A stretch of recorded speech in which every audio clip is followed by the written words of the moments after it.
Victor দাসক দেখা গৈছে দুদিনমান আপোনাৰ লগত যোৱাকালি মানে ভিক্টৰ আপোনালোকে জানে যে কি ভিক্টৰ মানে কি হৈছে প্ৰব্লেমটো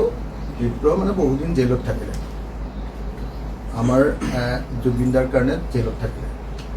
ভিক্টৰটো একো এনেকুৱা ৰাষ্ট্ৰদ্ৰোহৰ কাম কৰা নাই যে NSA লগাব অকল জুবিনদাৰ কাৰণে জেলত সি মানে বিশ্বাস কৰে যে ইমান জুবিনদাৰ কাৰণে সি জেলত যোৱাৰ পাছতো অসমীয়া মানুহে তাক হেৰি নকৰিলে সি মোৰ ওচৰত বাৰম্বাৰ কান্দিছে হা যে মোক অসমীয়া মানুহে একদম হেৰি নকৰিলে ৰেছপন্সেই নকৰিলে মোক খবৰ এটা নল'লে জেলত হা গতিকে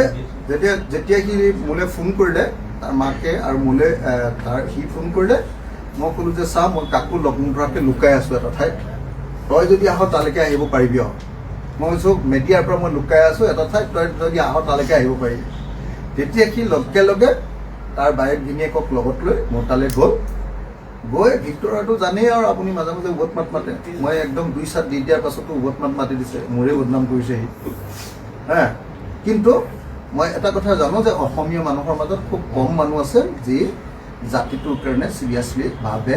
সাহস কৰে তাৰ ভিতৰত ভিক্টৰো এটা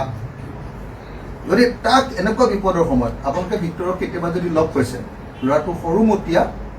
আৰু সি তাৰ দেউতাকক হেৰুৱাৰ কাৰণে মানসিকভাৱেও সি মানে মানসিকভাৱেও মই মানে আপোনালোকে নিশ্চয় দেখিছে যে মই যদি লাইভটো আৰু হেৰিয়াটো চবতে বাৰম্বাৰ কৈ আছো যে তই এনেকুৱা অসভ্য শব্দ নকবি পাৰিলে আপুনি শুদ্ধ কৰিব লাগিব মানে সি শুদ্ধ হ'লে ভাল মই লাগি থাকিব পাৰিলে নিশ্চয় শুদ্ধ কৰিব পাৰিলোহেঁতেন কিন্তু মোৰ সময় ক'ত আপুনি নিজে কওক কালি এদিনৰ কাৰণে সি গৈছে ফটককৈ গৈ লাইভটো কৰিম ময়ো নাজানো যে সি লাইভ কৰিব লাইভটো কৰিম বুলি ক'লে মই ভাবিলোঁ যে তাক মানসিকভাৱে অলপ শক্তি অকণ দি পঠিয়াওঁ সি ভালকৈ জীয়াই থাকক সি মানসিকভাৱে মানে আপোনালোকক ক'বলৈ বেয়া মই